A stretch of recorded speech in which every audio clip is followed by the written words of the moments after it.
I don't know why I thought that. It must be the audit course that does that. So this session is really trying to cover off a few things. It does have an opportunity in there for getting any clarification or having any discussion about any of the content we've covered for the entire program.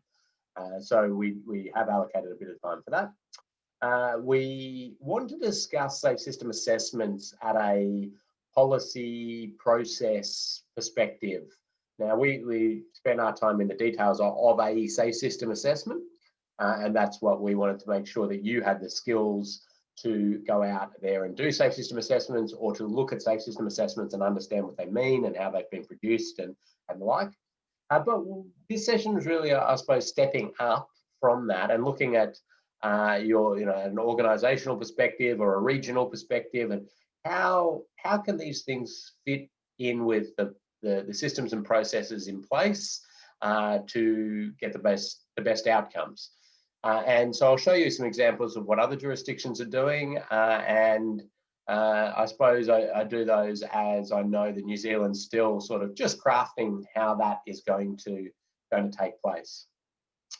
Then, because you will be sort of given a certificate and pushed out there, and they say, off you go, do lots of safe system assessments, which is exactly what we want. You will only really have done that one safe system assessment on a specific road environment.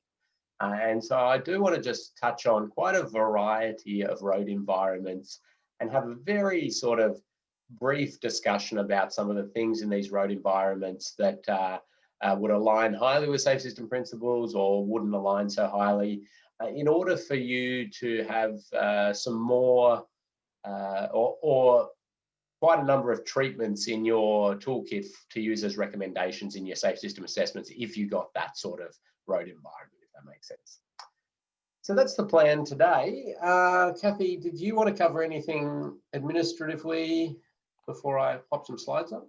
Yeah, please. Thank you. So terrific job by everyone getting in your assessments, for the majority who've done that. Jump into Schoology. There'll be one last quiz today, so in Module 6. And if you haven't completed any of the previous ones, if you just want to jump back through, so there'll be one in Module 1, 2, 3, 4 and 6, the quizzes, and then that will finish off the program for you.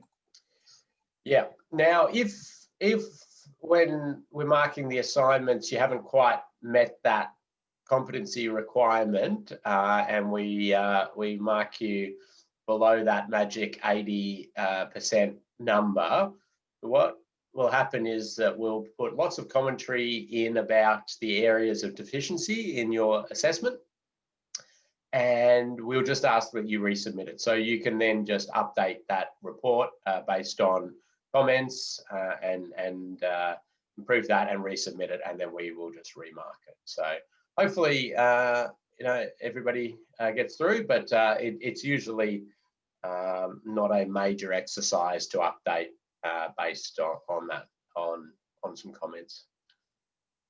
Yeah, and then once all that's finished, we will and we've marked it, you'll get an electronic copy of the certificate and your grade book and all the different comments that were made and the like, and then that will be followed up later down the track with a physical copy of the certificate and any prizes that Kathy's taken from her kids. Terrific. Thanks, Ken. Awesome. All right. So I might dive into this, but as per usual, we're hoping for comments through the chat or the Q&A, and also anybody who wants to put their hand up and have a bit of a chat about things. So we want to, I suppose, recite or have a look at some of the benefits of safe system assessments that have happened in other areas, and just sort of arming yourself with a bit of that information. We want to follow the process of safe system assessment within an infrastructure project or even program, I suppose. Explain the difference between a safe system assessment and a road safety audit. And then, as I mentioned, we cover off some specific road environments that you may or may not have dealt with in your practical safe system assessment exercise. Okay, I'm going to start with this graph, which is the output of an independent evaluation of 35 safe system assessments. They weren't quite the first 35 safe system assessment, but they were fairly early on in this idea of safe system assessment. So they were sort of around 2018, early 2019.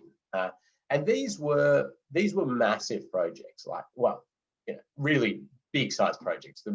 I think it was smallest was about $50 million infrastructure project, but it went up to sort of many hundreds of millions of dollars. So we're talking major duplication jobs, bypasses of town, like township bypasses. So yeah, this is big stuff. And I'm gonna spend a bit of time explaining the outputs of this. And this is yeah, as I say, this was sort of some research or evaluation work done by Blair Turner. Some of you will know Blair, who's at the World Bank now. So Blair looked at 35 projects that had safe system assessments and utilized a crash prediction model with a 20-year period on the crash prediction model to come out with a bit of an understanding on these roads, how much benefit did safe system assessments actually provide. And so on the graph here, we've got FSI or DSI, as I think would be the term used in New Zealand. And so remember, that's under the crash prediction model that was used. And down here, we've got the graphs of, this is the no project. So basically that's saying over a 20-year period, if no investment was made, no investment in infrastructure was made, that's the amount of death and serious injury on these blanks. So for example, if it was a big town bypass or something like that, it would say, well, it's just going to continue to run vehicles through the town, and we'll take into account growth, traffic growth, and the like. So under that scenario, we see there that there's pretty close to 8,000 serious injuries and 344 fatalities predicted over a 20-year period across the sum of these 35 projects.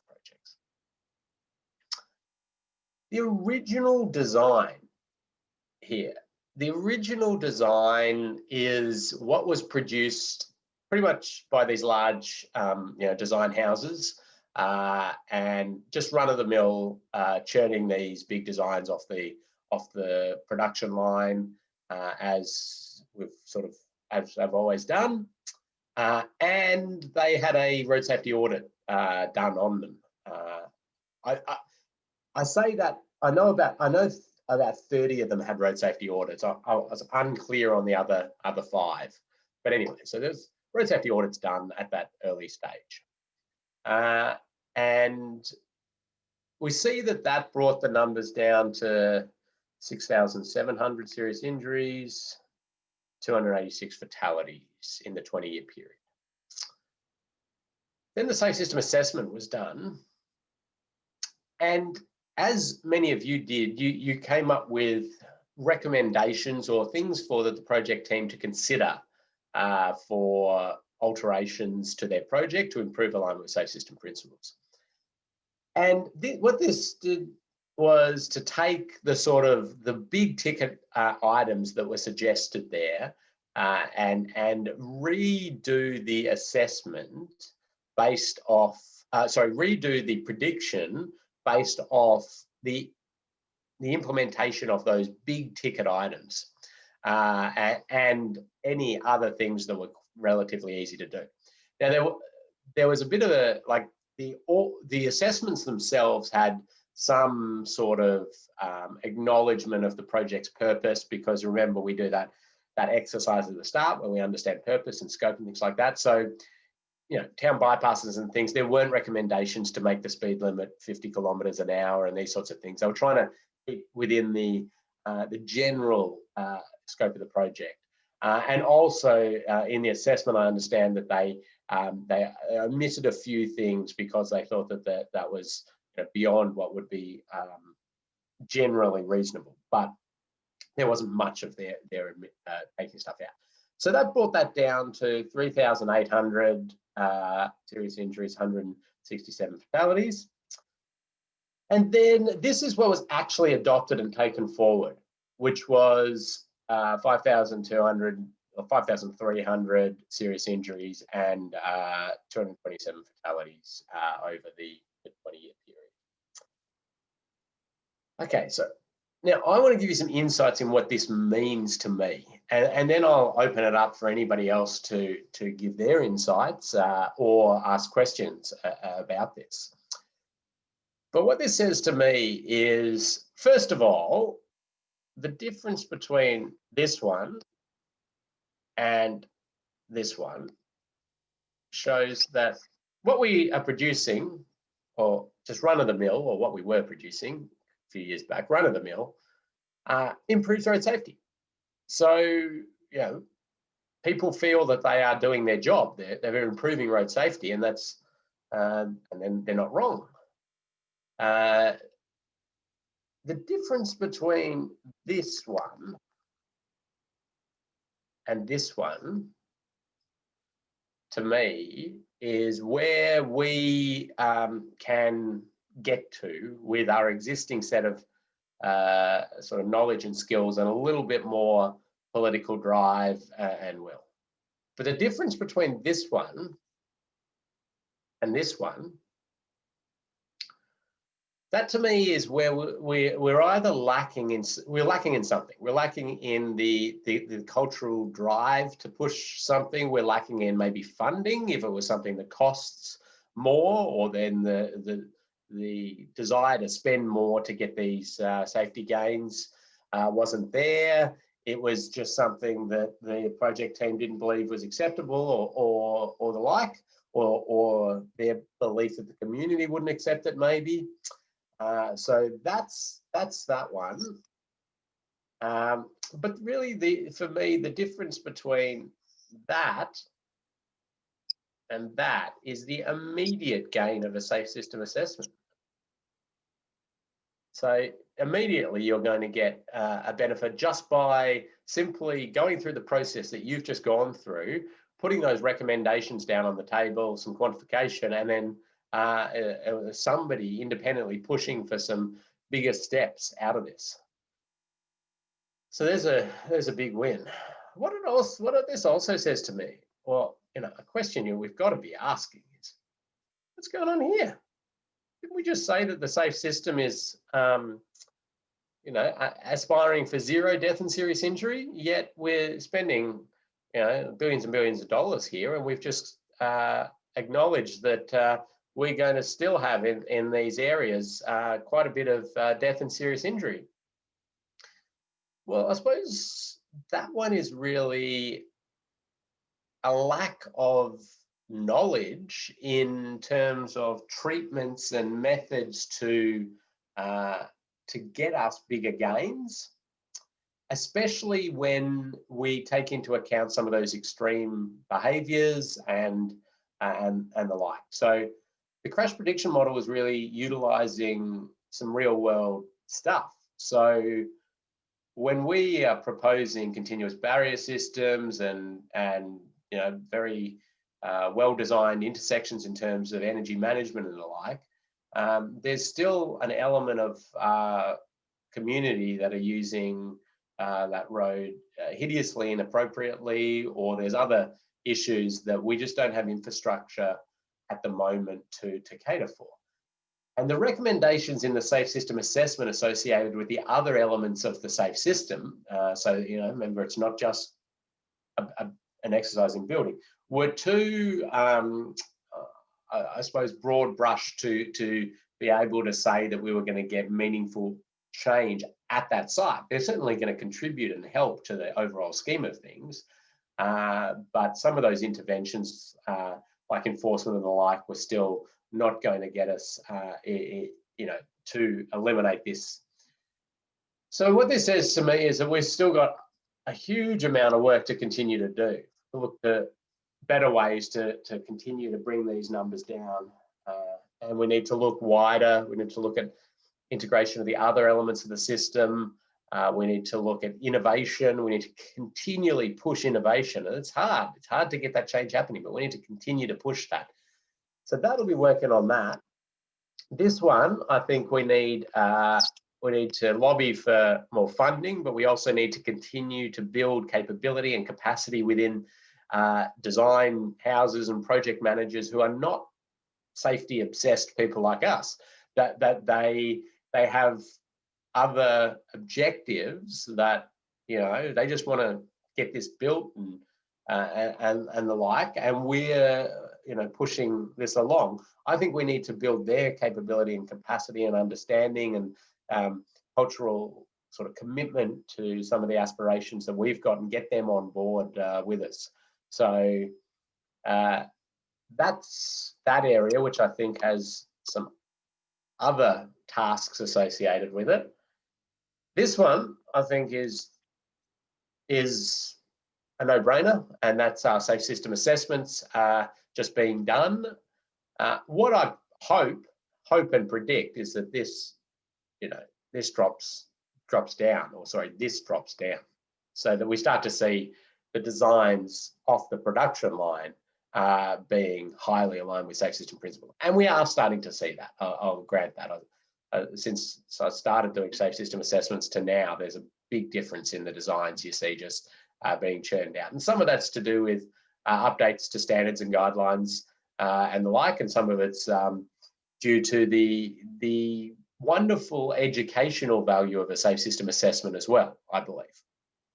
So I think I mentioned this in an earlier module, but those who have been involved in road safety audits for a long time, well, that is just a continuous feedback loop for designers and project managers on safety of their projects. And so the designer produces something, and then the road safety auditor comments on aspects of it. And then when that designer goes to do their next design, they remember that. They go, oh, yeah, okay, I better alter that. Same thing with safe system assessments. We're seeing the safe system principles coming back in, and the designers and project managers skilling up.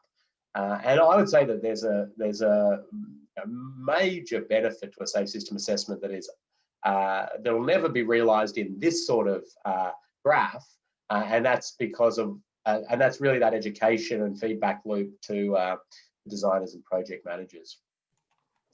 So hopefully we'll see that continue to come down, and we'll keep working on that with innovation, other elements of the system, and pushing some sort of national interventions and the like. But I think this, yes. Sorry, could you expand a bit more on that? What are those other theoretical things you can do to address that that section there that you've? That one. Yeah.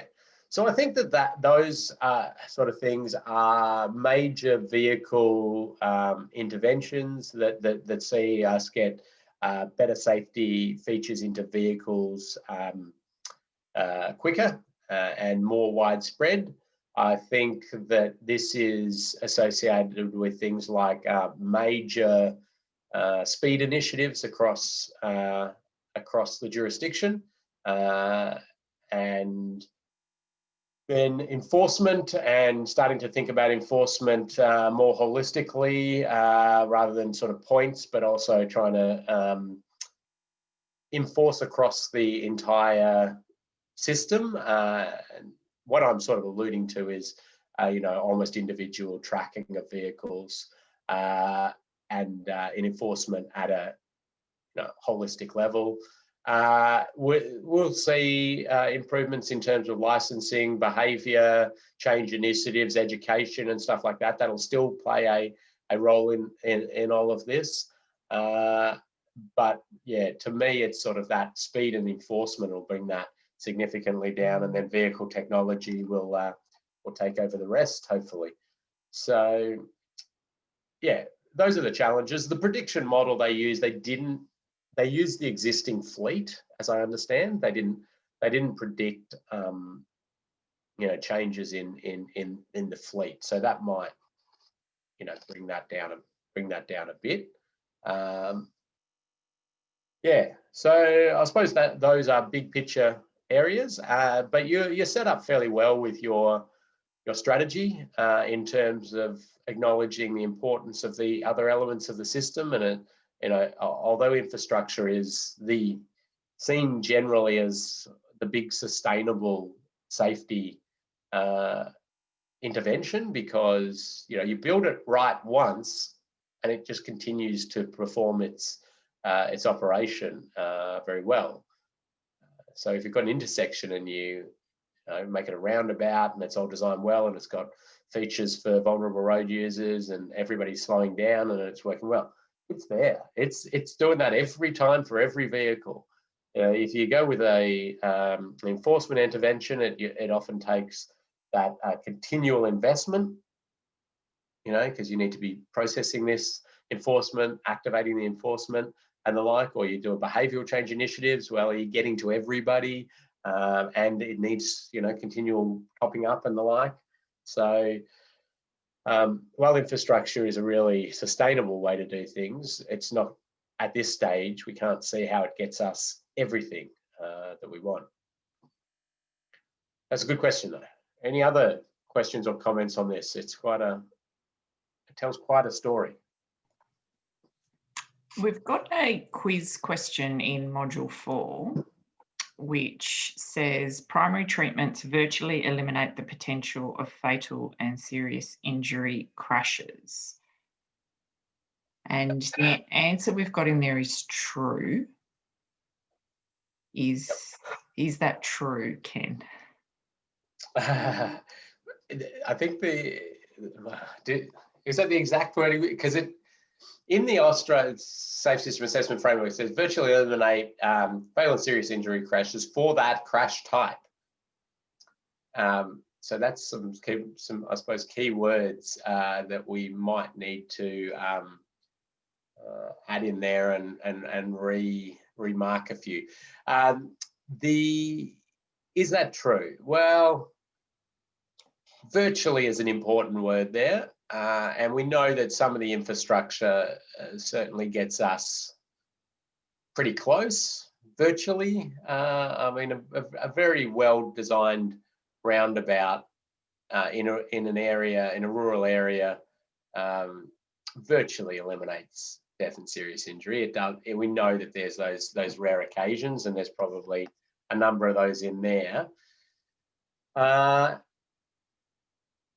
Yeah, I mean, I was analysing intersections in Tasmania, and it's amazing. They haven't had a death at a intersection treated with a roundabout for something like 15 years, which I thought is pretty impressive. And they've had a very small number of serious injuries at these intersections, and they've got, they have hundreds of those. So you kind of go, well, that's pretty impressive. It's getting us very close to virtually eliminating, but I think that is quite a good debate to have. Yeah, so I don't think I've got a absolute yes or no, but I think the intention of that question was to say in our safe system assessments, we're categorizing them as getting us very close, big step change style treatments, not scraping around the edges with a little bit more line marking or another warning sign or the like. Yeah, so we might have to revisit that question.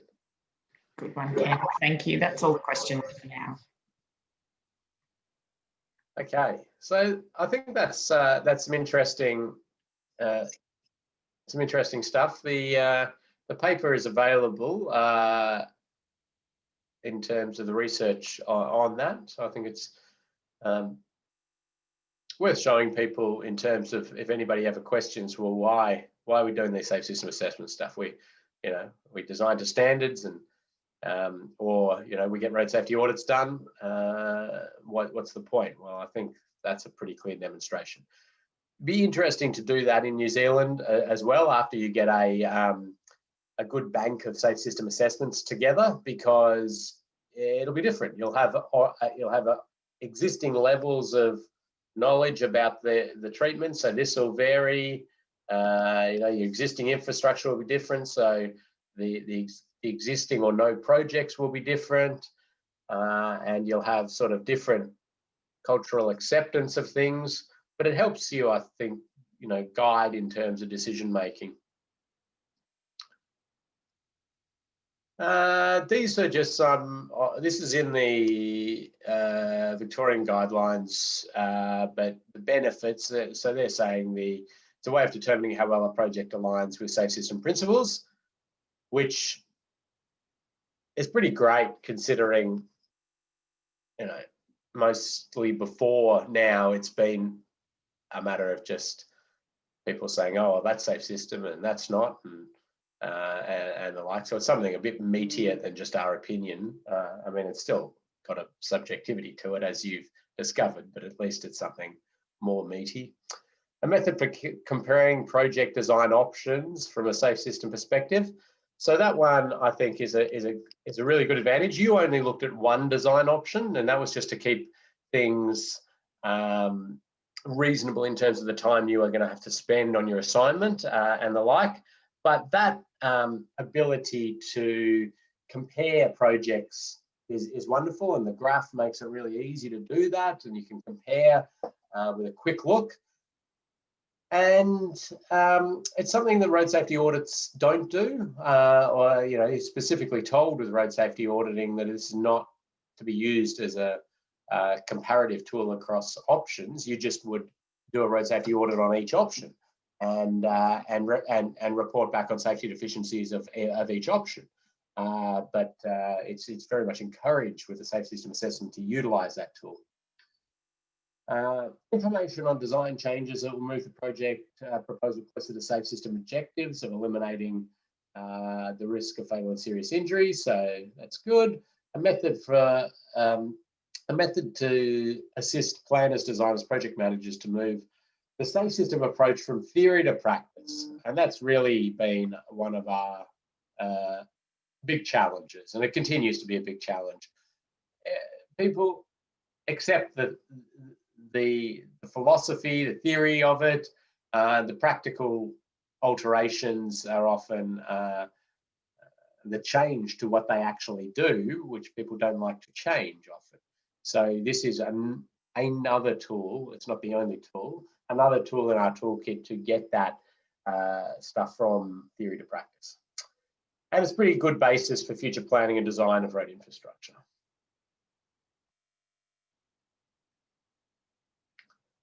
Any questions come in there, Kathy, before I sort of run through a bit of a process? No, we're good to keep going. Thanks, Ken. Okay, so I just want to run through, I suppose, how safe system assessments could work within an infrastructure project. And the first thing I put up is this diagram, which is sort of been taken from the Austra's Guide to Road Safety Part 6, but then adapted to include a bit more stuff. So the terminology might be a bit strange in terms of concept, draft, detail, build, open to traffic, but you understand that. So I don't know why build just got crossed out. I shall remove that. So safe system assessments, from what we're discovering, are best done at that early stage of the project, the concept, the planning stage. Really good if there's options on the table to try to inject those fundamental safe system principles in early, because they can often have some pretty big implications on the scope of the project. Sometimes they don't, but it is what it is. So early is better. Then the audits are playing a really good role once you're into the details. And they're probably the appropriate sort of independent safety assessment and injection of safety at those later stages, the detailed design and the like, and certainly during construction and your sort of post-opening road safety audit and the like. What we would be hoping, though, is that the audit refers back to any safe system assessment to check different aspects.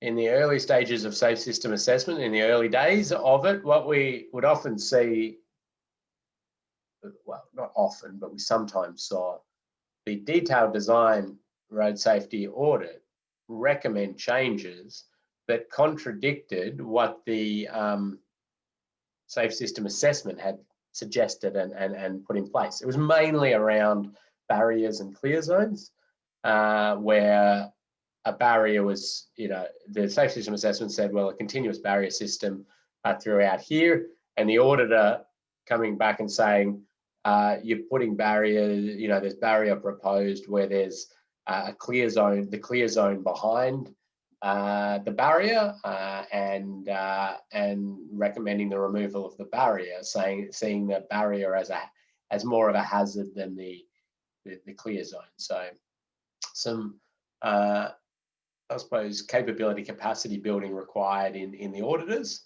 but also if they had sort of referred back to the safe system assessment, there could have been a discussion between the road safety auditor and the safe system assessor to get that bit of understanding about why that was the decision that or the recommendation that was made. Doing safe system assessments at the detailed design phase has caused all sorts of trouble because the nature of that safe system assessment and the nature of the recommendations that you should be making can be pretty transformative to projects, and they should be. We want these safe system assessments not to just let the run-of-the-mill continue and sort of add a little bit of, as I say, a little bit of line marking here, a little bit of a warning sign here. No, if things are not aligning with those objectives of getting the death and serious injury very low, but also the kinetic energy potential at areas very low, then big changes are suggested. Now, they don't like that when they've done the detailed design and they're getting themselves together to go out to tender.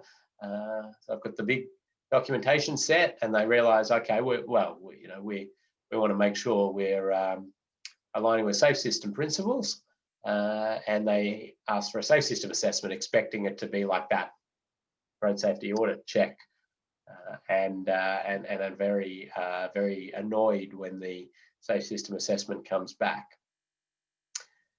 And we've experienced that on quite a few projects where the design is a duplication with traffic signals at 80 kilometres per hour, and they know they've got this commitment to safe systems, so they get the safe system assessment done, and the assessment says, well, these intersections are performing very badly, and we recommend that they either be, signalised roundabouts, or that there are raised safety platforms put in place. And they're about to go to tender. That there's no possible way they're making changes like that. What they were expecting was, there's a little bit of sight distance issue to this signal, so you've got to remove this tree, or the line marking here is confusing, so alter this line marking, or bits and pieces like that, not fundamental changes to their project. So you want to get that all right early on.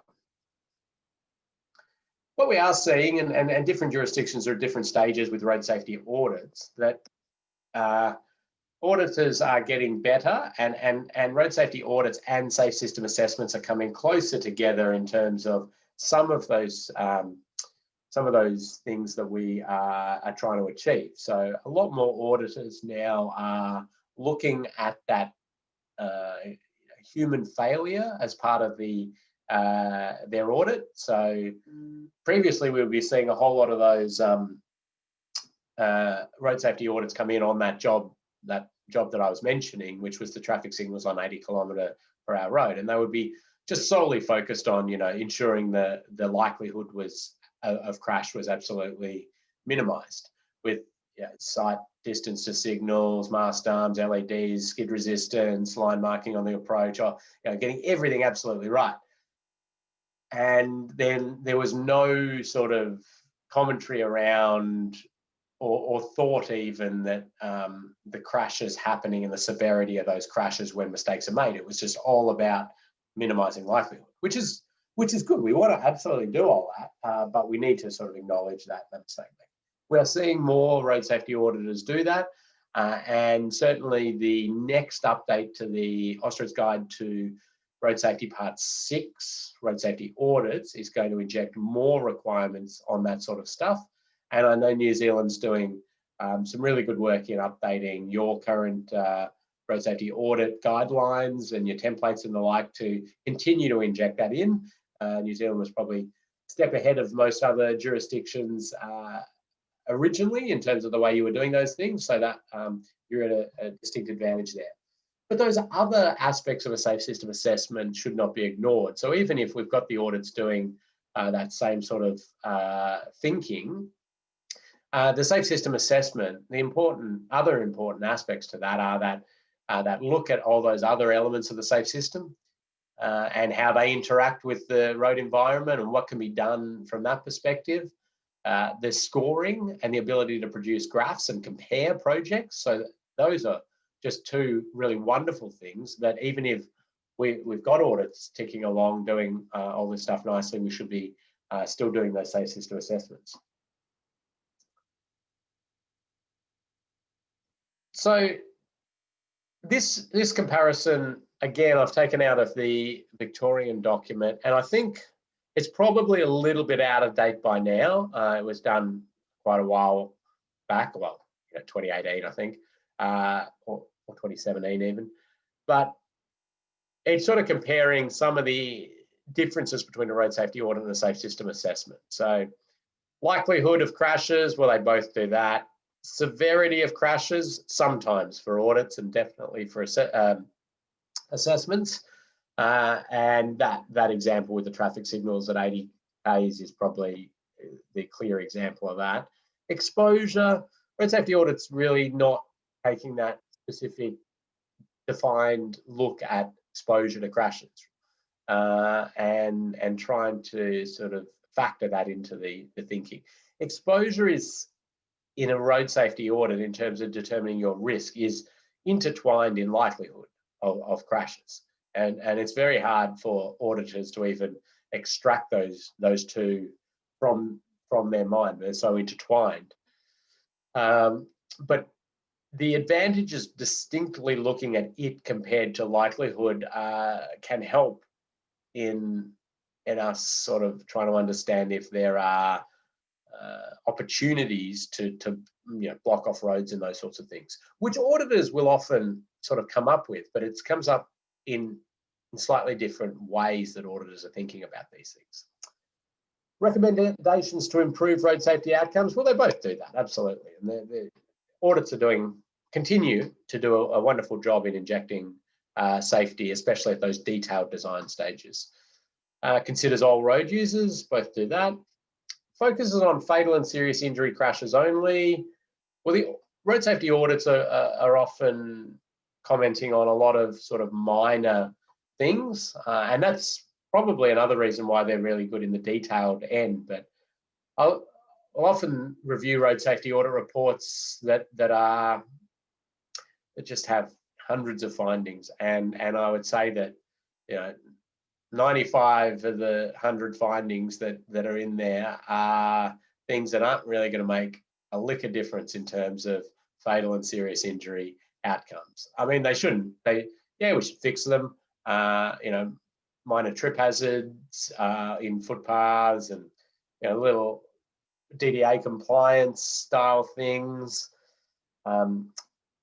Important stuff to get right, and so the audit's adding value in that perspective. But if we got all of our, removed all of the trip hazards on all the footpaths and crossings in New Zealand? Are we going to have no pedestrian fatal and serious injuries? Well, no. We know there's bigger picture issues at play there. So, yeah, there can be a lot of focus on that. Other things that you just see in, oh no, that's I'll keep moving on. So focuses on all crashes. Well, that's what the audit does a bit better than the safe system assessment. Investigates safer vehicles. A full safe system assessment certainly does that, and audits don't tend to do that. Safer people, I'll go with sometimes on audit, or they went with sometimes on audit, because road safety auditors are thinking about how people are going to use it, where are people coming from, what's their sort of general behaviour, and maintenance again sometimes. And maintenance, the ability to maintain the road and the infrastructure is one of those sort of qualitative questions associated with a safe system assessment, or you should be integrating that in there. Post-crash care, I don't think I've ever seen an audit that really looked into how injured parties, or what would happen when a crash happens, and how everybody would operate and extract people and the like. Big recommendations to redesign. Maybe it's a bit harsh to have a cross there, but auditors aren't meant to redesign projects, or they're just meant to sort of comment on those issues.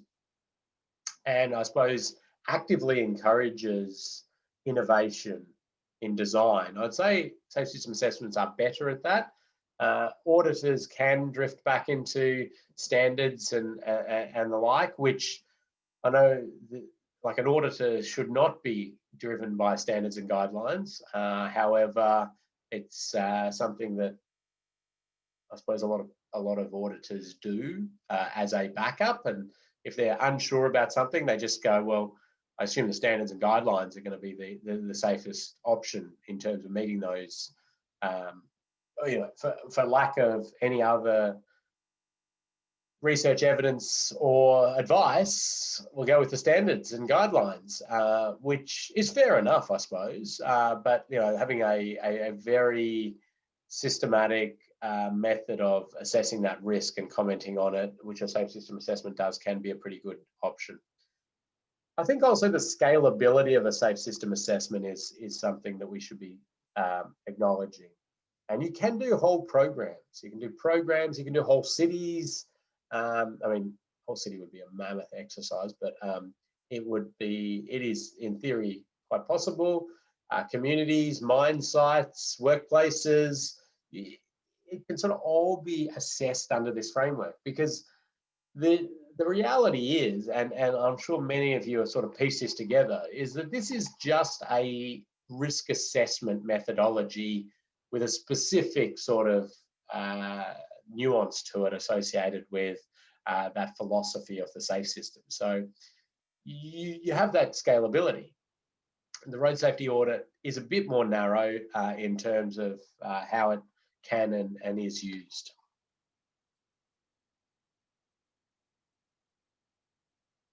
So I'm going to show you the process that is being used by most jurisdictions in terms of a safe system assessment within an infrastructure project. And it's not to say that this is what New Zealand will use or is using, but you might take away a few things. And in fact, probably the slides from here on until we get to the point where we're going to look at other road environments are really just showing you what some other jurisdictions are doing, so you've got ideas as you build safe system assessments into your processes. The Austroads guidance has some of this, and I dare say when we get up to this version 2 of the safe system assessment framework, it will have a bit more of this in there. And certainly the guide to road safety part 6, road safety audits, is sort of moving along this direction as well. So this idea of a full safe system assessment or a rapid safe system assessment is something that I haven't really mentioned too much. I'm going to define the difference between those two shortly. The reasons these came about was as safe system assessments started to play out in jurisdictions, it was discovered that some projects, people didn't want to add too much extra work to them because they were lower risk for one reason or another, but they still wanted to just get some confidence that they were doing things as well as they could with alignment with safe system principles in a sort of rapid way, and hence the development of this rapid safe system assessment.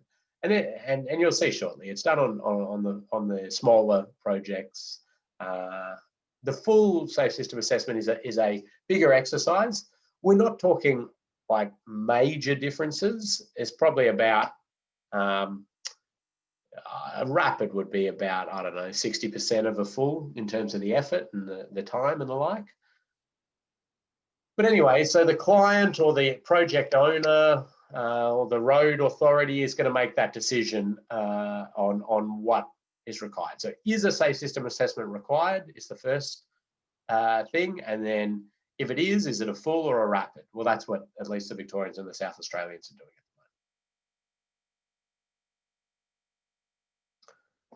at the moment. I should say the Queenslanders are doing something which is very similar to that. Okay, then the safe system assessment team is selected, and again that's sort of a client, designer, road authority, or project manager's role to select that safe system assessment team. And you know, you want to, as we always do, make sure that they have the appropriate skills and qualifications and the like to undertake these things. And I suppose that they're going to produce a report that is in a consistent manner to other reports, and that it's also going to be a genuine look at safe system principles.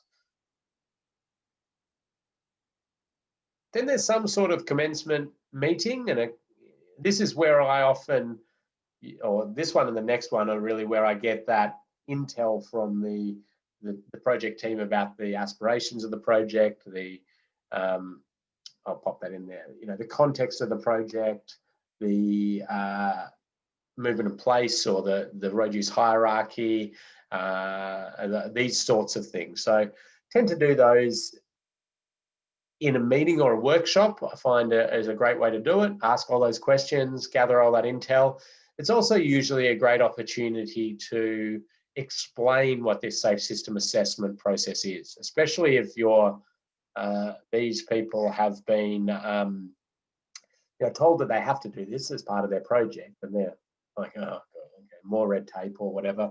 And you can explain to them what you're going to do, how you're going to do it, what the outcomes are, what they should be doing with the outcomes, and those sorts of things. So it's getting everybody on the same page. Hopefully, as safe system assessments become an integral part of infrastructure projects in New Zealand, that will you won't need to spend as much time explaining that, but for now, I think it's good. You can certainly use some of the information you've got from this course and the slides, and happy to share those with you to really be able to explain that to them. So this is where you get sort of everybody together. So then you're out inspecting the site and having a look at it. You might look at your plans and things first and analyze all of that. You'll work out the process that works best for you.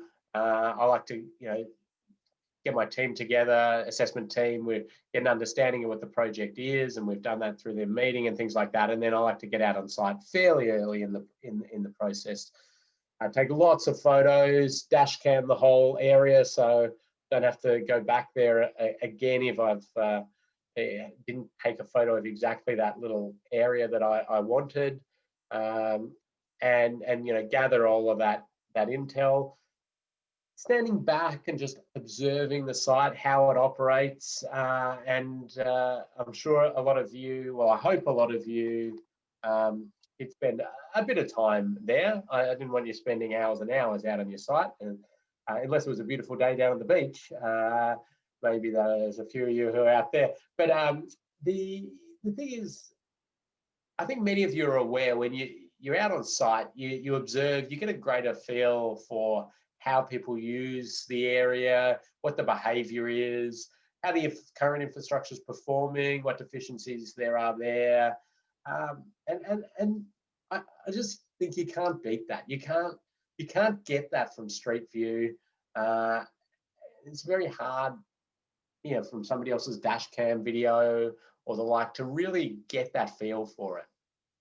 I think things are getting a lot better, and certainly, you know, CCTV or getting this data and this information is good, but there's nothing to me beats that site inspection, and it is, at least for that full safe system assessment, it's a requirement, a bit like it is for a road safety audit.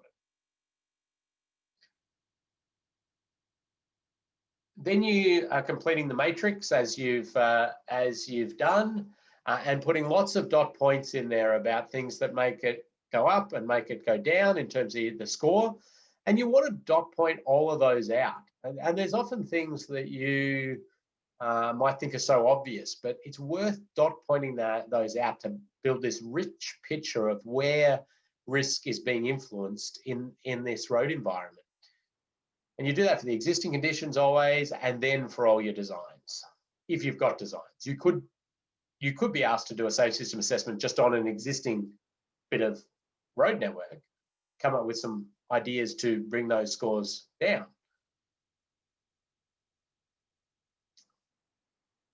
Then you consider those other elements of the safe system and ensure that you're not just, you know, stopping at that matrix.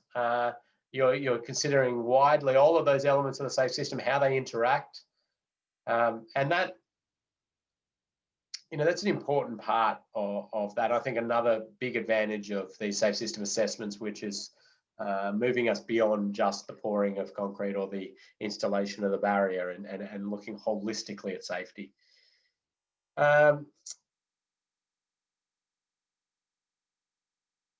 Identify treatments to improve safe system alignment. So making those recommendations or ideas, considerations to the project team. And then you write up your safe system assessment report, and you've got those templates now. I encourage you to rebrand those, use them however you want, but the thing I think is important is that we get consistency in the reporting, so we don't start to see sort of half-page sort of set of numbers come back in without any of the actual meat to them. We want to see this, that it's been through an actual process. The temptation is that people start to have a spreadsheet. They don't do any sort of justification of the commentary, and they just put numbers in each of those cells of the matrix, spit out a graph, and that's their safe system assessment. Well, that's sort of like the output of a safe system assessment. We want to see that holistic investigation. Yes, we want to see that graph and the scoring, and then we want to see the ideas and considerations. And so having that consistent reporting is a good thing. Then the client or the project manager, designer responds to the suggested treatment changes, and hopefully you left that column blank in your safe system assessment report. So you've made your recommendations and you've left this blank column, which is right in the face of the designer and the project manager. Hey, you've got to do something with this. This is now your responsibility to make changes, to explain why maybe you're not going to do some of these ideas. And the importance of leaving that blank shouldn't be underestimated. It's an important thing. We don't want these safe system assessments done and put in the drawer, or just put on the file and no changes to actually happen if changes are required, are warranted. So that's a really important thing. And then the designs are amended to incorporate any changes. Sometimes there's a sort of step in here that takes you back to here, which is when the client team says, well, We're going to take on these 3 ideas you've come up with. We can't do these other 5 because of, I don't know, there's a cultural heritage issue here, and there's a major service running down here, and the cost will blow out to 3 times the budget we've got. So we can't do those ones, but we did like these ideas, and we're going to do that, and we're going to progress this. And can you assess the project based on what we have committed to in terms of these new things? So then you would get another score that comes out to show their final agreed commitment. So then they have sort of evidence and proof that they've gone from their existing design, so they've gone existing conditions, they've gone their first design, which has brought scores down, hopefully, and then they've committed to some of these extra things, which brought the score even further down. And it tells a nice story then as they go for approval, that not only have they tried their best in their original design to do things as to get the best safe system outcomes, the independent assessors have come in and added even more stuff, and we've got really great alignment with safe system principles. So I'll go back to that actually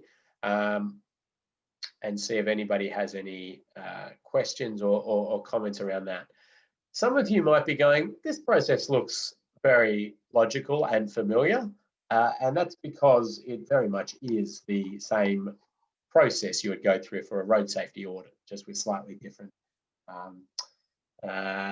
language in there, but basically the engagement of the independent team, the commencement meetings, the inspecting the site, the doing of the auditing and reporting, and then the alteration to any project as a result. So again, the audit and the safe system assessment have similar characteristics from those perspectives, and that was to a degree intentional, because the infrastructure, the road infrastructure community is very comfortable with the process of a road safety audit. It's not something new and the like. So sort of slipping this in that same process is pretty good.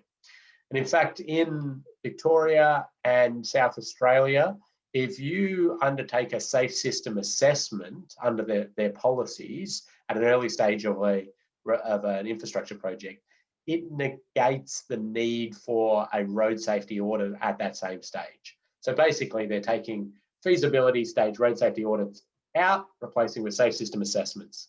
So the reason that was sort of chosen to go down that approach was that the feeling was that the safe system assessment will cover everything that the audit would pick up and more, and that I don't want to ever be seen as adding unnecessary red tape or burden to any of these projects. There's enough paperwork and challenges to get these projects on the ground. If we're just adding more and more process and red tape to these things without any new or different outcomes, we shouldn't be doing it. So we should continue to look to minimise that, and that's why that doubling up of the audit and the safe system assessment at a stage was deemed as not adding any extra value, because the assessment itself should cover that.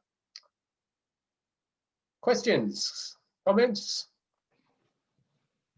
No questions or comments at this stage, Ken. Have you got any questions for the group, perhaps? That's a good point, Kathy. I will question. I suppose my question is, where's New Zealand at with safe system assessments?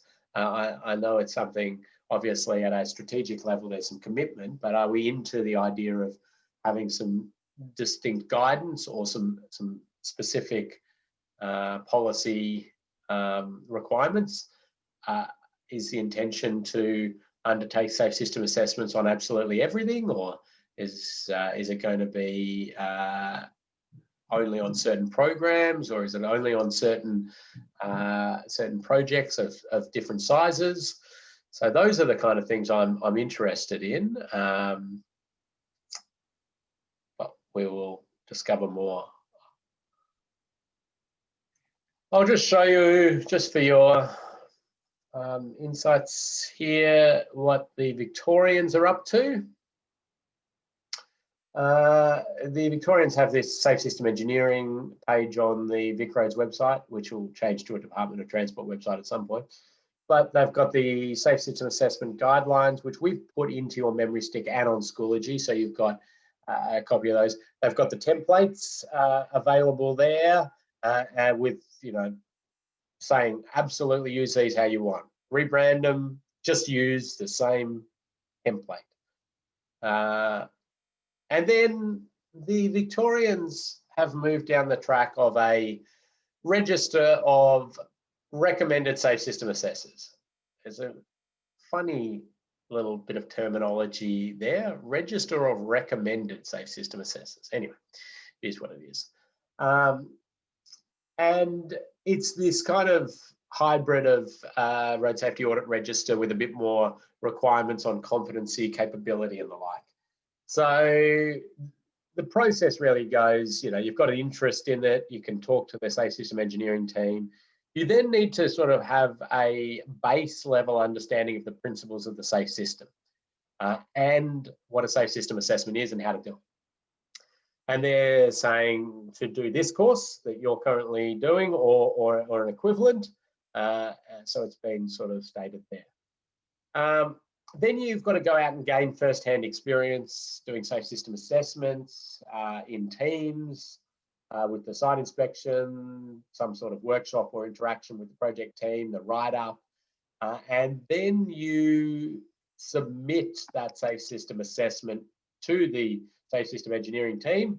They review it just to ensure that you are genuinely sort of trying to inject safe system principles into this project. You have an understanding of what influences exposure, likelihood, severity, how you've looked at the other elements of the safe system and injected those into the project, that you've written it up in the right way. So it's a fairly, I suppose, administratively hungry way of going about things, that every individual that wants to get onto this register will have something reviewed. So that's something to consider, and certainly the then management and updating of that and the like is a bit resource hungry. I know New Zealand doesn't have a register of road safety auditors as such, and so yeah, I suppose for you to consider. Then yeah, if appropriate, they'll be added to the register. If not, they just ask to sort of repeat the process, do another one. And then there's the list. So there's the sort of list with name, organisation, and some contact details. It's just a PDF, and it's actually growing quite well now. Probably up to 60 or 70 safe system assessors from mainly Victoria, but other jurisdictions are jumping on this because it's the only sort of register available, which is okay. And yeah, I just think it's wonderful to see it building like this, because it just means that there's so many people out there who are now thinking in this way and have the ability to do this. Any questions or comments before I talk about, I suppose, at a policy level, what Victoria and South Australia do? Yeah, we've got some feedback about what's happening in New Zealand. So thank you, Tim. Basically, they get a safe system assessment done on all safe network program projects at the feasibility stage, and that's in addition to a road safety audit, and it's projects over $1 million. Yep. Okay. So on the safe network program, so I think, unfortunately, that's probably the program that needs it the least.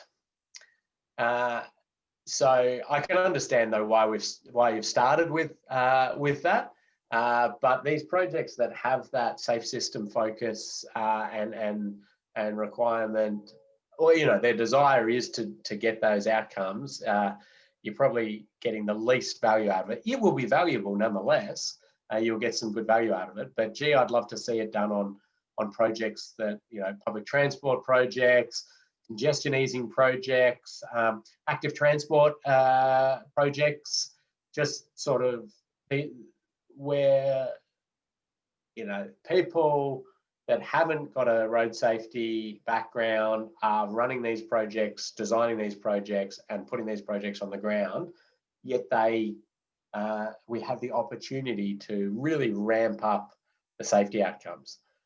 So good though, I suppose in a big picture perspective, good way to get some traction with safe system assessments early on, in with, I suppose, the friends, the people who are going to embrace this sort of stuff. But let's see that hopefully spread further and wider. Did I see any further comments come in there, Kathy? Yeah, good point. Yeah, you're probably right. Tim says the treatments are mainly to do median barriers and roundabouts. It does help with the option selection, however. And in the Safe Network program, this is another comment from Mike, it's been useful to ensure that outcomes we are driving for arrive in that step with our designers. Yeah. Sorry, I'm not sure if I read that properly. Yeah. Yeah, no, that is good. And as I say, it does add value, and it's good. It's a good way to make it a very accepted part of infrastructure projects. I think your next step is to push it out to some people who are, or some areas that aren't as focused there on safety. And I suppose I should, at this point, warn you that when you go out to do that, to the major projects or the whatever it is, it might be a bit miffed as to why they have to do this. And then if my experience is anything to go by, or our experience is that they may start to try to game the system and use it in not its intended ways. And I say that by doing things like, getting a score that's sort of 1 point less than the existing conditions, and saying we've done our job. We're getting better alignment with safe system principles. Okay, they're in theory they're right, but what we want to see is that it utilised as a process to push as far as we possibly can, and then also things like they will do. Yeah, one example, I think I might have mentioned this, ripping a roundabout out, traffic signals in, and then so the safe system assessment score's gone up. And then the project team sort of comes back with, well, okay, we're going to do, an extra aspect on the signals and a mast arm. What will that bring the score down to? And then then they go, right, we're going to do high skid resistance pavement. What will that bring the score down to? And then they keep just adding and adding to try to push the assessors to bring the score down until they can get it just below that the roundabout score, the existing conditions score. And what they were basically trying to do is just keep cutting at like these very minor little safety improvements to just add all of those up to get a score drop. So really, to me, was a sort of inappropriate use of what we were doing. And anyway, but that needs to be dealt with in other ways. I think that's pretty much a cultural issue, I would say. So in terms of, Tim's just mentioned there that there was sort of that $1 million cutoff point, and different jurisdictions are doing this in different ways, but this is Vic Roads and also South Australia as well, are sort of saying anything that's less than $2 million could have a rapid safe system assessment. where it's determined that a formal assessment is required, and that's up to the project manager. The safe system assessment is optional. This is the point I was looking for. When a safe system assessment is not undertaken, documentation of how the project has considered safe system alignment shall be provided within the approval process, basically, is what that is, the regional review committee. And so in the end, you go, well, it's a pretty easy way to do that is to utilize a rapid safe system assessment at least. But maybe your whole program has been assessed, and so you're just referring back to the program assessment or some other means of doing that. The 2 million to 5 million, so full safe system assessment for complex project with significant risk factors of fatal serious injury crashes, innovative projects, and rapid can be done for low risk projects or any repeat assessment. So a full safe system assessment was done early on, and then just a rapid because they've got new design options or whatever it is.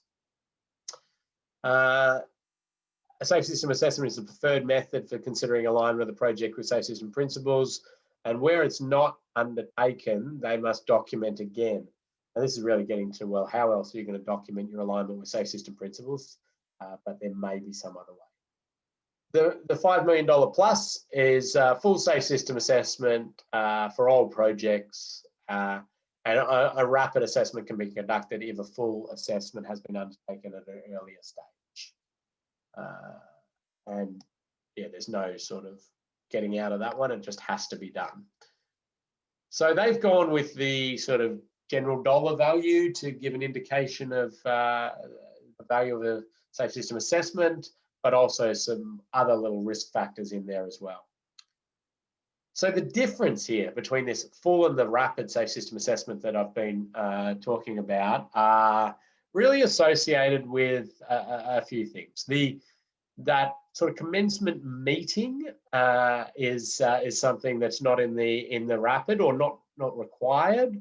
The site inspection is optional in your rapid safe system assessment, and then the other elements of the safe system and those qualitative questions and the like are not included or not necessary in the rapid safe system assessment.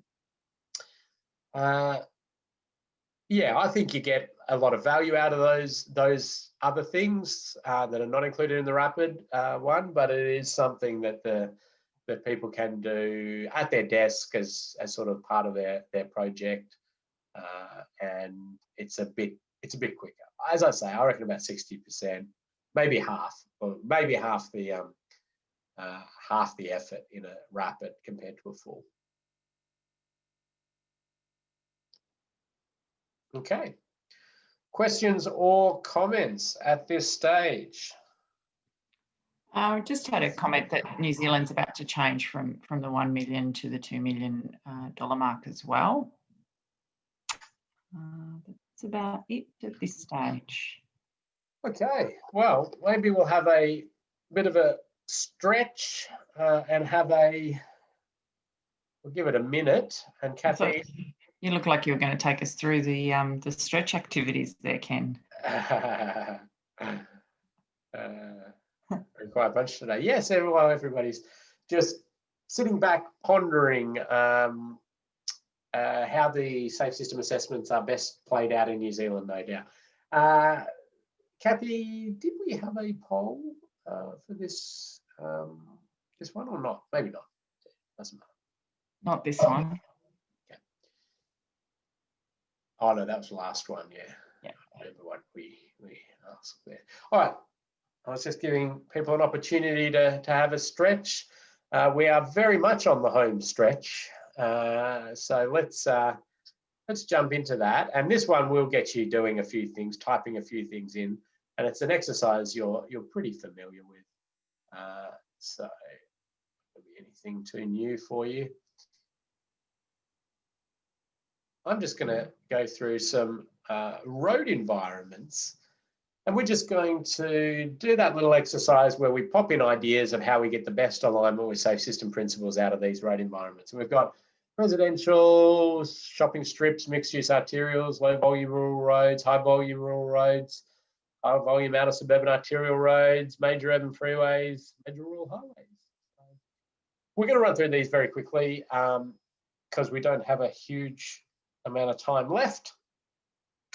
But I'll just put up a picture like this, and well, we'll start with this one.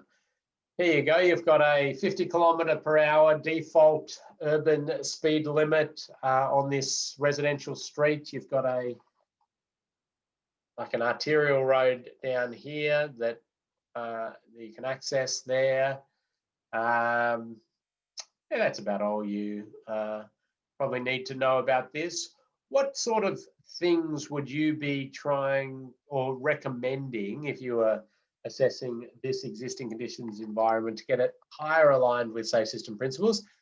And as I usually did, just to keep us on track with the exposure, likelihood and severity, when you write down something, say whether it influences exposure, likelihood or severity, or a combination there. So I'll give you a minute to jot a few things down in the chat, exposure, likelihood and severity, and then we'll go through those. I'll make it interesting, Kathy. We'll give out a prize, shall we? I'll just write one thing down, and yeah, the first person who matches mine will win a prize. Again, not to say it's the only way to do it or the best way. It's just one that I think.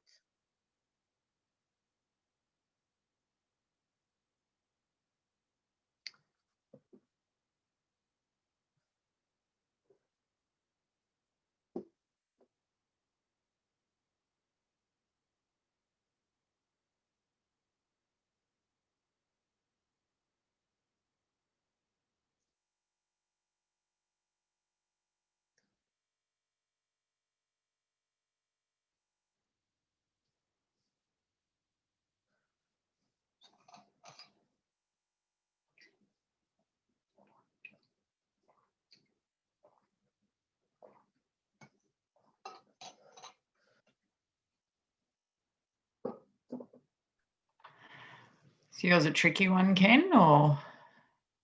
Oh, not particularly, especially if people think about exposure, likelihood and severity in distinct. What could I do to influence exposure? What could I do to influence likelihood? What could I do to influence severity? They will. It shouldn't be too difficult. I don't think I've seen it come up yet, though. Good.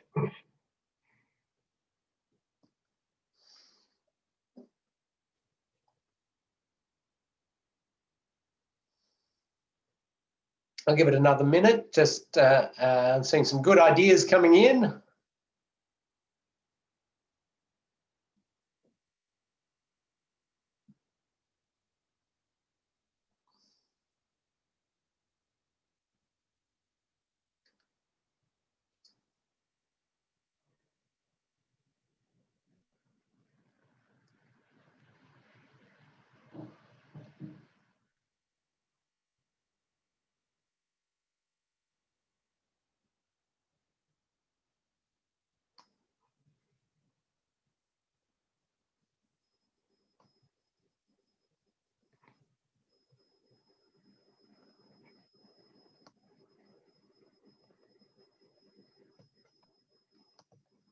Okay, well, we might as well start. We got a number of sort of good ideas came in there.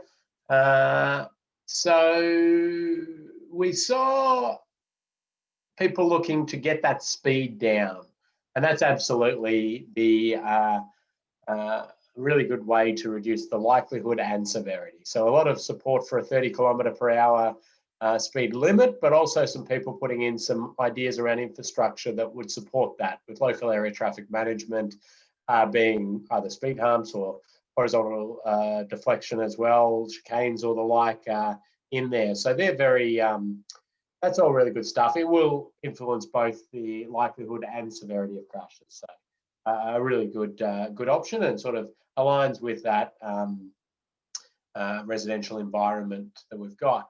There was a comment about potentially removing parking to reduce the likelihood of crashes. So that's an interesting one, because in one sense it will reduce the likelihood of crashes because it will open up sight lines, be easier for drivers to see pedestrians that might be trying to cross, or kids that could be hidden and the like. The potential way that it might increase the likelihood would be associated with the speed that vehicles would then travel. If you've got a wider, more open road environment, it can induce higher speeds, which increases the likelihood and severity of crashes. But if it was complemented with speed calming measures as well, it might be a very, very good option.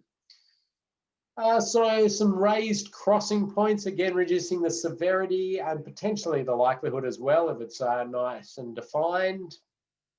Some narrowing of the road, and potentially turning it into one-way, a one-way road. So the idea of potentially lighting, reducing the likelihood, which is, yeah, absolutely. We've got to remember to think about these areas at night as well. So those are all really good good ones. The one I just popped in as a consideration didn't actually come up, but I might. There was one that was somewhat close, alluding to what I was doing from Joseph, which was Joseph had reduced rat running, could reduce exposure, but need to consider the effects on other streets, which is a really good point. But yeah, mine was really to say, can we close the road at one end, make it a sort of court ball, stop vehicles going through, and hit up that exposure in a big way. So Joseph can have a prize for that. Similar lines of thinking. It's a good place to start. It's often, the hardest to do from practical reasons, but it's always a good place to start. Can we hit that exposure up in one way or another? So good, thank you for that.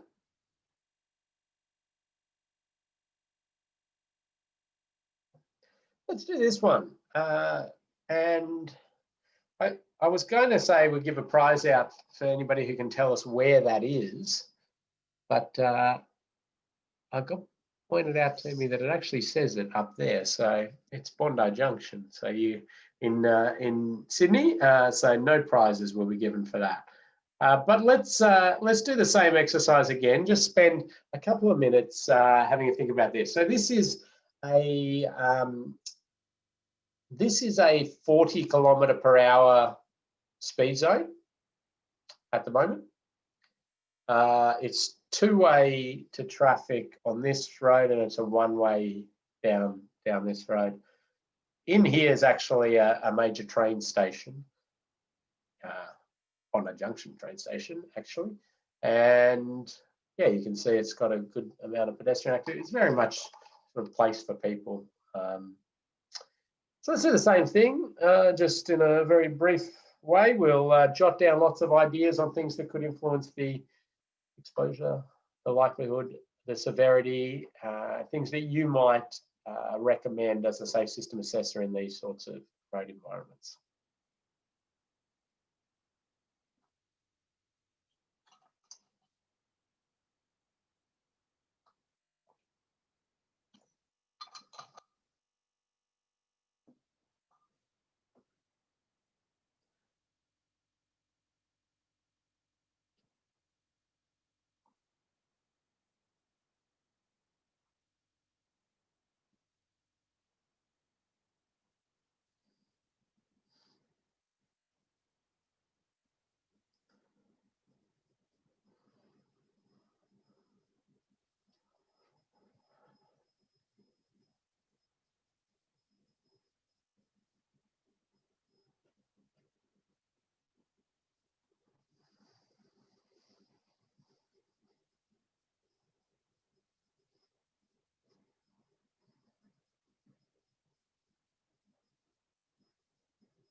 All right. I think we've got everybody back on board. I'm getting lots of good comments in now. I think maybe everybody's coffee is starting to kick in this morning. This is good. So immediately people have sort of taken on my last statement about, can this road be closed? Does it need to be open to traffic? Can we make it a dedicated pedestrian area and the like? So wonderful at trying to think about, can we address that? And obviously very hard for you to be able to make those calls now without having understanding of the whole context of it and the network and the like. But I just love the idea we're thinking about that, hitting up exposure early on. And then everybody is starting to say, well, if that's not possible, what can we do to pedestrianize the area and to try to make any vehicles that go through there very slow. So got some nice comments in there around lower speed limits. We've got some people talking about 30, but also some people even talking about the sort of shared zone style spaces and 10 km/h speed zones, shared spaces with different plantings and pavement treatments, raised areas and the like.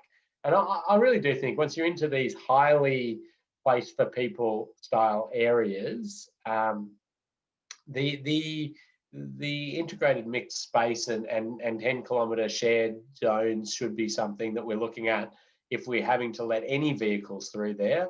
And then, if you're pushing up to a more movement corridor is when we release it, I suppose, back to about to a 30 km/h area. But even that sort of acknowledgement of that 30 km/h and very much, this is still a road.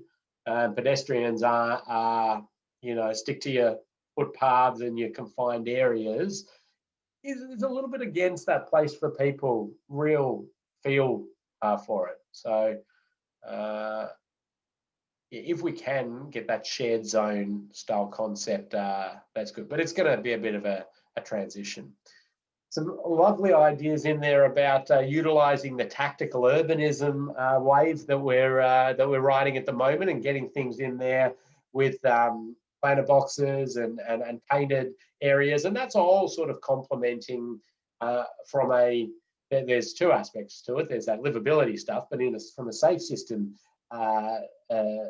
principles perspective, it goes hand in hand with lower speeds, and that's what we're really looking at. Or if you're providing that separation using different facilities. So some wonderful ideas. Oh, we've got some more coming in. Let's check I've covered off.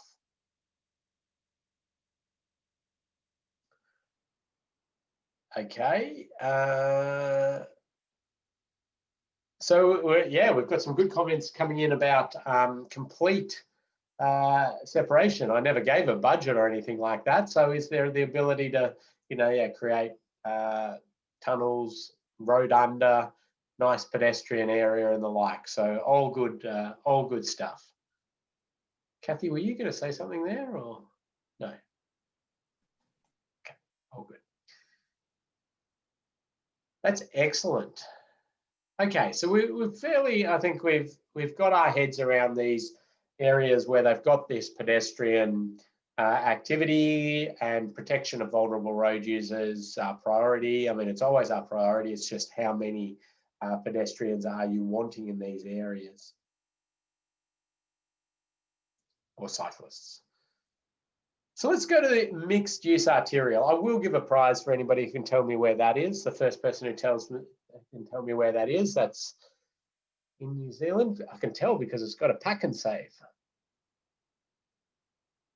And then we're into these areas that have this sort of dual function, really.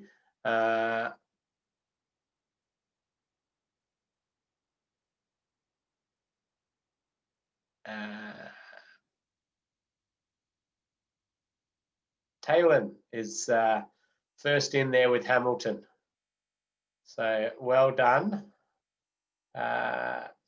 Yeah, lots of people want to get in there with Hamilton. So a few of you were just after Sarah, Tim, Judy. You're all a little bit slower there. So Kathy, take note of that. And let's get some ideas in on these mixed-use arterials. So these are roads where we, I suppose, have this desire to continue to have a traffic function, but also a movement of people and goods function, and often with cars and trucks as well. But also it's built into these sort of areas where it's trying to be a bit more friendly in terms of trade, people moving freely around the area, and obviously pedestrians and buses. It's sort of got everything going on. So this one in particular is an interesting one. Yes, outskirts, or not outskirts, well, just outside Hamilton CBD. And I think it is 60 kilometres per hour just at this point. Might be 50, 60 or 50, obviously signalised. I'm sure somebody will know the exact speed zone. So yeah, just pop your ideas down again. Exposure, likelihood, and severity.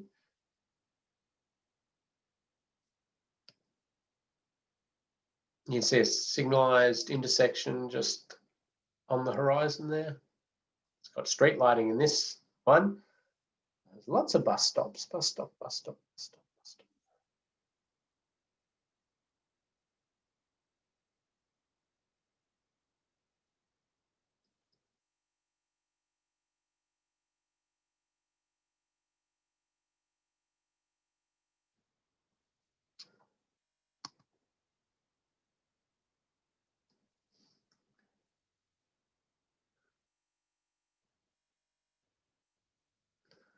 Remember to pop in whether it's exposure, likelihood, or severity. So some good ideas coming in. Just a couple of them don't quite have that exposure, likelihood, or severity.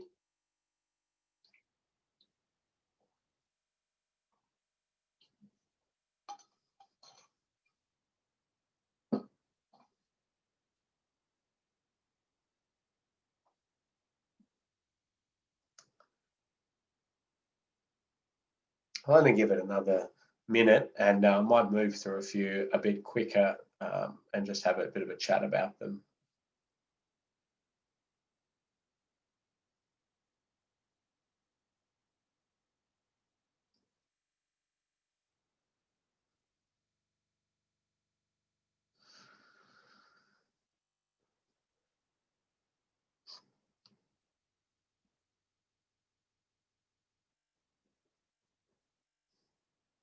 Okay. So we've got some different ideas coming in. One of them there that I'm very attracted to the idea is this raised safety platform at the signalised intersection, and attracted to that for a number of reasons. It's a nice way to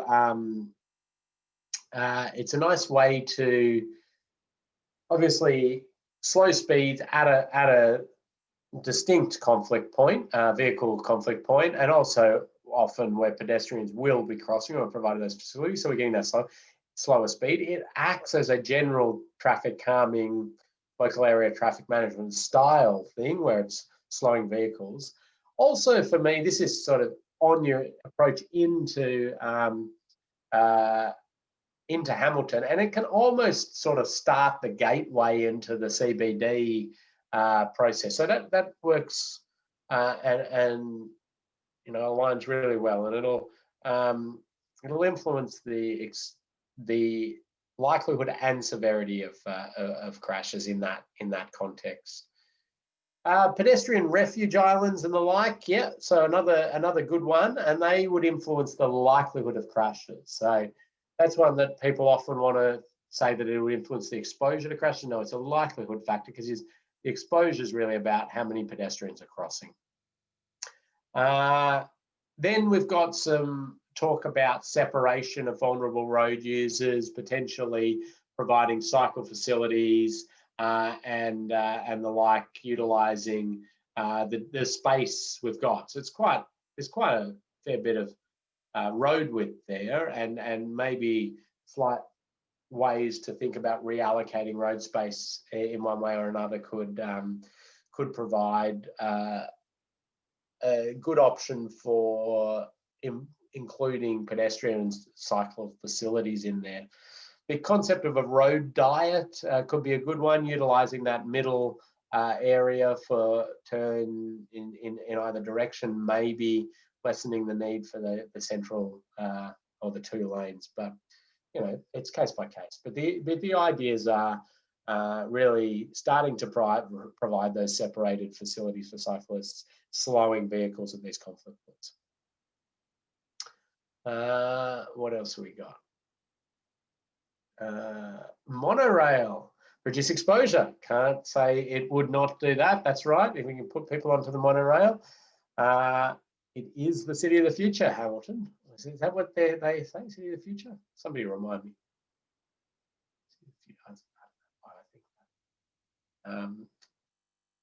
Okay, let's move to this one. Now we're into the sort of 700 to 1,000 vehicles a day, 100 km/h default rural speed limit. And you can see there, it's decent road infrastructure for that volume of traffic. But these are going to be our challenging, one of our big challenges, because spending huge amounts of money on these types of roads is not going to sort of get the effect across a lot of road users, because there's not many people using these roads. Your safe system assessment will actually guide you down that track, because exposure will be a low number, and so you'll see that come out. But nonetheless, for the individuals in these areas, this is not aligning very highly with safe system principles, high speed, roadside hazards, and the like.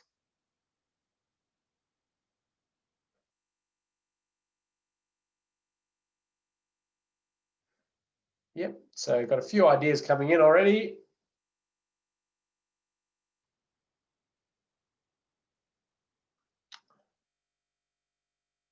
So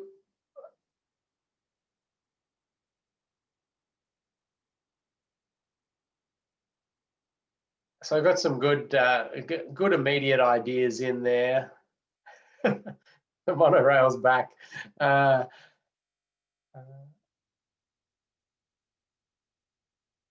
Okay, that's good, thank you. So we had some people looking there at cleared areas, so getting the chainsaw out and clearing out nice big cleared areas. But there are going to be quite a few challenges on that these days. The ability to do that is less and less in terms of the native vegetation requirements.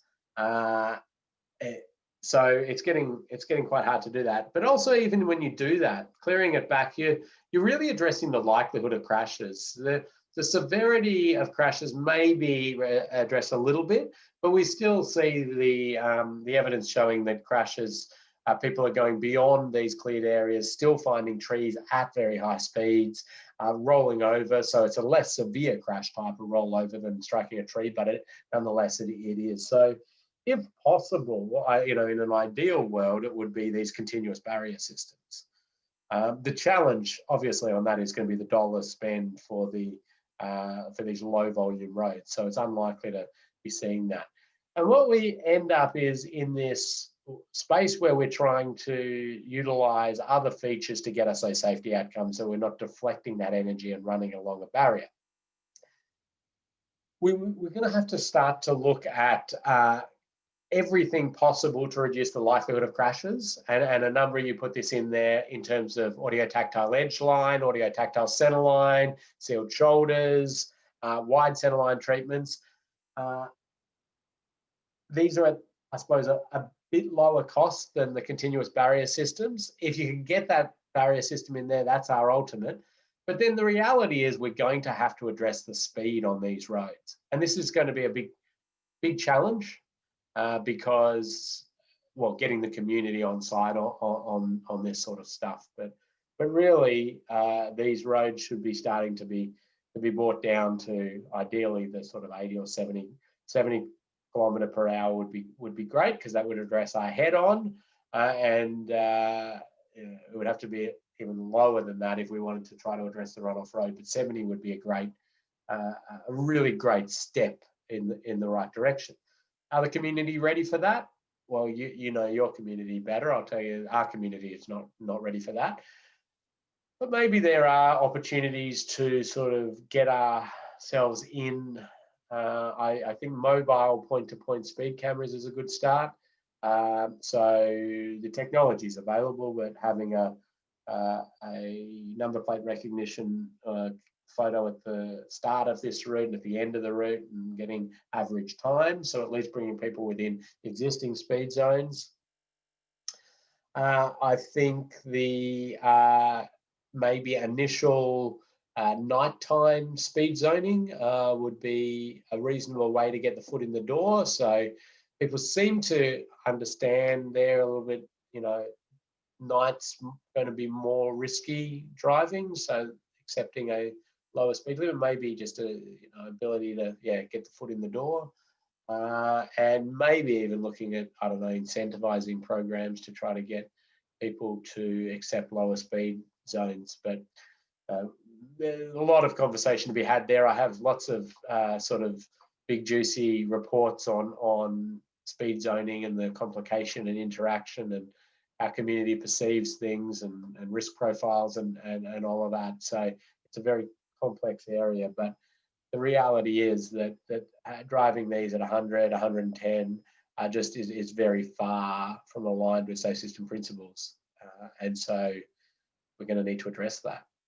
It's going to be very challenging to get our community on board. But as I've said earlier, New Zealand's got some good processes in place for that, using some good measures, but it'll be interesting to see how it plays out. So ideas to try to minimise people's fatigue on these long routes, utilising other elements of the safe system, and I think that's good. We shouldn't be solely focused on the infrastructure. It's a very important point, but things like strategic rest areas are good. And even in some of our earlier ones, behavioural programs, education, advertising, and those sorts of things are all part of it. Anti-kangaroo fences. So somebody very much identifying this as an Australian example. So yeah, I mean, challenges around animals for us is a big one, as you have some of those issues. Very expensive to fence the whole area. Interesting little trials happening on adding devices to the guideposts that emit sound or lights into the bush, into the roadside when vehicles are approaching, to try to stun the animals in the roadside rather than let them onto the road. So we're still working on those sorts of ideas, which are good. So you could do things like, also this is likelihood of run-off road crashes and the like, increasing your guidepost space, so decreasing your guidepost spacing and the like. Just checking if anything else came in there.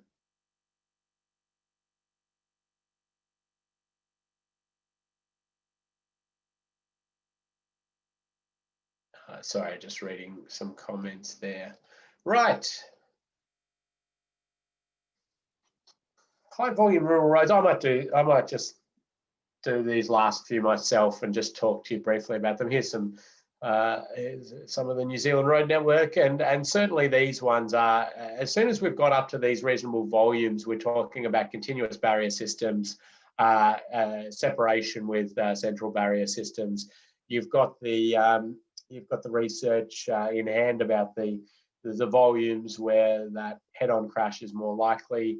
But yeah, really continuous barrier systems is our goal on these high volume roads, and that's where the investment should be focused. And you've got a good program and system rolling out for that. Where you get to intersections, those are great points to utilise for turn facilities. If you've got a central barrier system down the middle of the road, obviously access points and the like, they can come down, and if you've got a nice roundabout there, they can use that to turn back. And that's a really, I mean, at a step back level, just a wonderful safe system outcome, highly aligned with safe system principles, feeding traffic in that way. These intersections, really thinking about, if you can't do that, if you can't get those roundabout style treatments in the reors, those sorts of treatments, but running them at high speed with these angles is not well aligned with safe system principles. High volume outer suburban arterial style roads. These are what some people would probably call, you know, the traffic sewers. But you know, you're pumping a lot of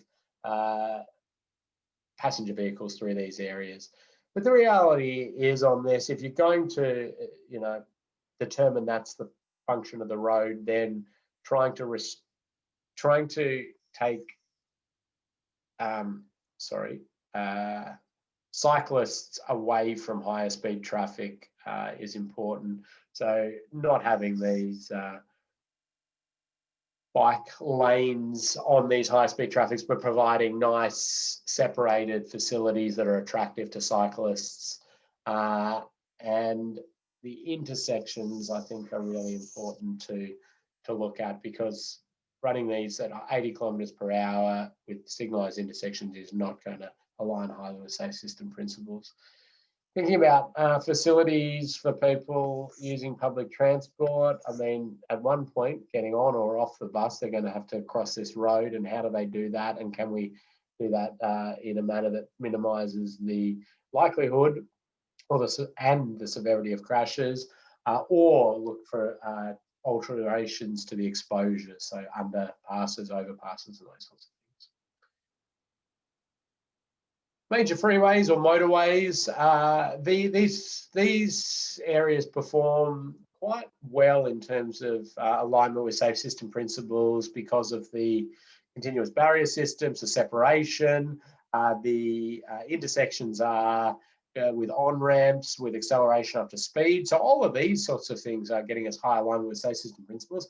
Where they start to, I suppose, get us a little bit less alignment with safe system principles is due to some of the high-speed rear-end style crashes that occur, and also some of the pedestrian crashes, which are people getting out of their vehicles, out of taxis, broken down vehicles, or the like, and so we sort of categorise them with pedestrians. So the rear end stuff, the freeway performs really well from a safety perspective when it's free flowing, or when it's absolutely stuffed in terms of gridlocked, or not gridlocked, but congested, very operating very slowly.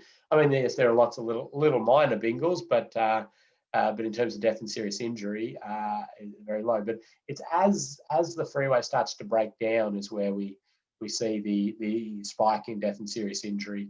And so the managed motorway concept is really aligning us well with safe system principles to try to hold the hand of the freeway as it breaks down, and drop speeds before we see the volumes that are going to trigger some of these shockwaves and the like. So dropping the speed proactively, but also the ability to see pedestrians or vehicles that have stopped or broken down or the like, and reduce speeds in advance accordingly. So that sort of managed motorway is where we really get that high alignment with safe system principles.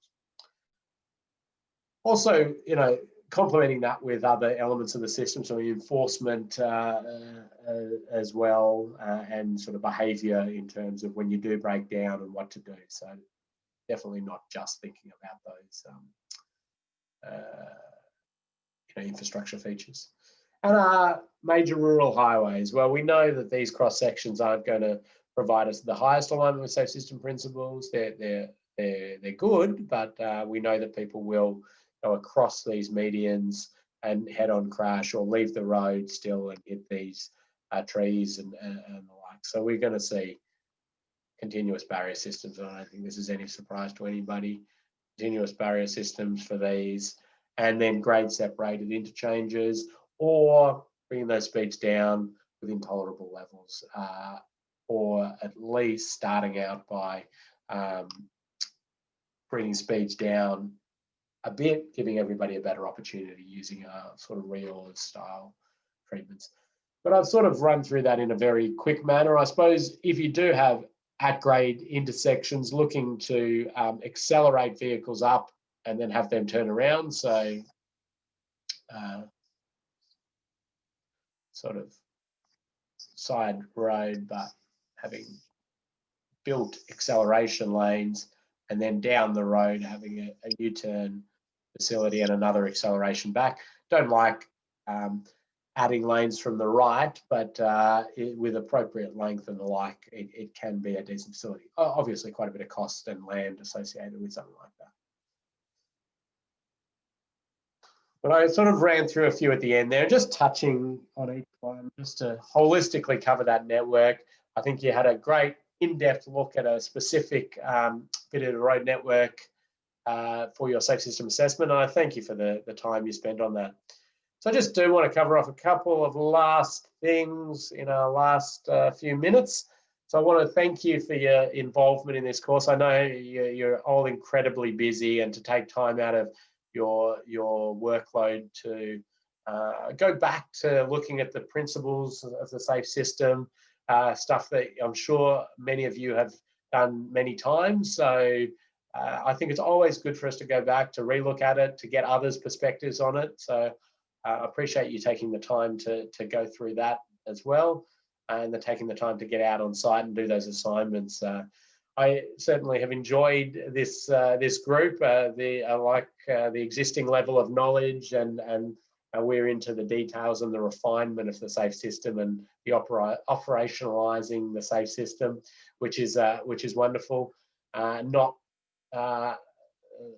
Really great cultural acceptance of some of these philosophies. We have a lot of groups we run this with where it's a battle to get that sort of cultural, ethical, imperative acceptance. That doesn't seem to be an issue at all with this group. It's more just how do we get that on the ground? How do we influence others to get that on the ground? And I think the Safe System Assessment Framework is going to be one of your tools that you're going to use to do that. And I do say one because there's lots of other stuff that needs to happen in lots of different areas, but you've got something there. Use it and use it powerfully, because it can give some pretty powerful behavioral change in terms of or choice change, because you've got a graph, you've got numbers, you've got a report. It's pretty powerful. So let's utilize it and get some good change happening. So thank you very much. Thanks to Kathy for working behind the scenes and getting everything organised and getting it packed together and sending you certificates and prizes. I'm excited to open the presents, which are assignments, and mark those. And I'll get onto that over the weekend, I think, and hopefully we'll get you some results shortly. As I mentioned, if you're struggling still with your assignment, get in contact with me. Really want to make sure you get yourself over that mark, and if you haven't quite got there, we'll give you feedback and you'll be able to do that. Any final comments, Kathy? Well done, Ken. Thank you. You're very passionate about the topic, and that's very infectious. So thank you very much for putting the program together and delivering it. And thank you to everyone for your contribution and participation throughout. Get your quizzes done. Yeah, and looking forward to seeing you in person, hopefully soon when I get back to New Zealand. And I'm really looking forward to riding the monorail in Hamilton. Make it happen. See you, everybody. Thank you.